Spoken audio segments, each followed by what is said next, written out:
हम आप लोगों की दृष्टि में लाना चाहेंगे कि national expert group of vaccine administration ने बेस्ड ऑन साइंटिफिक एविडेंस जैसे जैसे इवॉल्व हो रही है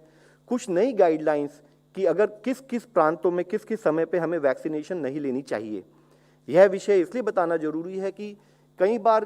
कुछ लोग हमारे से ही डायरेक्टली अप्रोच करते हैं कि मैं पॉजिटिव हो गया, मुझे कब वैक्सीन लेनी है। तो इसको साइंटिफिक दृष्टि से बेस्ड ऑन एग्जिस्टिंग एविडेंस इसको एनालाइज किया गया, तो जिसमें कुछ मुख्य विषय हम आपके द्वारा सबको बताना चाहेंगे। मुख्यतः जिसमें यह है कि अगर आप कोविड पॉजिटिव से इलनेस आपकी हुई और आप रिकवर हो गए तो आपको 3 महीने तक रिकवरी के बाद वैक्सीन आप डेफर कर सकते हैं। इसी के साथ ही अगर आपको मोनोक्लोनल एंटीबॉडीज या कॉन्वलेसेंट प्लाज्मा थेरेपी के थ्रू कभी ट्रीट किया गया हो तो भी आप date of discharge from hospital से 3 महीने तक आप वैक्सीन लेने की जरूरत नहीं है। साथ ही अगर आपको फर्स्ट डोज ऑफ वैक्सीन लगी हो लेकिन उसके बाद सेकेंड डोज लगने से पहले आप इन्फेक्ट हो गए हों तो भी आप क्लिनिकल रिकवरी के 3 महीने तक आपको वैक्सीन लेने की सेकेंड डोज की जरूरत नहीं है। इसी के साथ ही अगर आप किसी भी जनरल इलनेस के कारण हॉस्पिटल में आईसीयू में रहे हैं तो भी आप वहां से रिकवरी होने के बाद 4 से 8 हफ्ते रुक सकते हैं वैक्सीन लेने के लिए। इसी के साथ ही यह भी बताया गया है कि या तो आपने वैक्सीन ली हो या आरटीपीसीआर नेगेटिव हुए पॉजिटिव होने के बाद उसके बाद आप उसके 14 दिनों के बाद आप चाहें तो ब्लड डोनेशन कर सकते हैं। वैक्सीन जो है वह लैक्टेटिंग वीमेन के लिए सेफ है। और साथ ही ये भी बताया गया है क्योंकि कई स्थाई पर हमने पाया कि लोग वैक्सीन देने से पहले रैट टेस्टिंग एक इंसिस्ट करते हैं या सोचते हैं, तो उसको भी बताया गया कि कोई रैट टेस्टिंग की जरूरत नहीं है वैक्सीनेशन लेने से पहले। वैक्सीन की ओवरऑल परिस्थिति के बारे में बताना चाहेंगे कि देश में करीब 18 करोड़ के करीब vaccine free delivery government of India से स्टेट्स को देकर हम लोगों में डोजेस के रूप में अब तक दी जा चुकी हैं। इसी तरीके से 18 से 44 एज ग्रुप में 70 लाख के करीब वैक्सीन अब फील्ड में उस एज ग्रुप को दी जा चुकी हैं। कंटेनमेंट एक बहुत मुख्य विषय है। हम आप लोगों के सामने दुर्ग जो कि एक टीयर 2 या टीयर 3 टाउन के रूप में हम बता सकते हैं, वहाँ पर जब हमने देखा कि केसेस एक गति से बढ़ते जा रहे थे तो स्टेट और डिस्ट्रिक्ट एडमिनिस्ट्रेशन ने जो कंटेनमेंट पर एफर्ट किया उसके सुफलितल के रूप में हम देखते हैं कि आज वहाँ पर केसेस कम होने शुरू हुए हैं।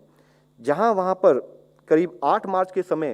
केस पॉजिटिविटी 3.8% से सडनली बढ़कर 28% के करीब नोट की गई, जो बढ़ते बढ़ते 57% और 62% तक पहुँच गई। उस पर जब स्टेट लेवल पर उन्होंने स्ट्रिक्ट कंटेनमेंट मेजर्स लगाए अप्रैल 6 से और उनको कंटिन्यूड बेसिस पर लगाते रहे,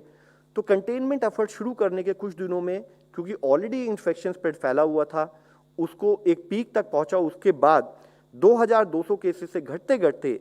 अब बिकॉज वहां पर कंटेनमेंट एफर्ट सुचारू रूप से चल रहे हैं तो वह घटते घटते 200 केसेस पर डे के रूप में रिपोर्ट होने लगा है। जरूरी है, इससे पहले भी हमने इस बारे में चर्चा की है कि उन प्रांतों में जहां पर भी केस पॉजिटिविटी ज़्यादा है वहां पर strict containment measures as per government of India guidelines लिए जाएं। इससे पिछले बार भी हमने एक विषय पर डिस्कस किया था, वह था कि अब केसेस रूरल और टीयर 2 और टीयर 3 टाउन्स में आ रहे हैं। हमने उसके बारे में विस्तृत चर्चा की थी। मैं शॉर्ट में फिर से रीइटरेट करना चाहूँगा, हाईलाइट करना चाहूँगा, सबमिट करना चाहूँगा कि आज ग्रामीण प्रांतों में, जैसे कि माननीय प्रधानमंत्री जी ने भी जिला कलेक्टर से बात करते हुए कहा कि एक स्थाई पर पब्लिक हेल्थ एक्टिविटीज़, दूसरे स्थाई पर क्लिनिकल मैनेजमेंट पर हमारा फोकस बना रहे। पब्लिक हेल्थ एक्टिविटीज़ में हम क्या कार्य करना चाहेंगे, वह है कि सर्वेलेंस चलती रहे, स्क्रीनिंग चलती रहे, सस्पेक्ट केसेस को आइसोलेट करते रहें या उनको पॉजिटिव केस को उसको रेफरल की पद्धति बनाते रहें। दूसरे स्थाई पर जो होम आइसोलेशन में उनको मॉनिटर करें।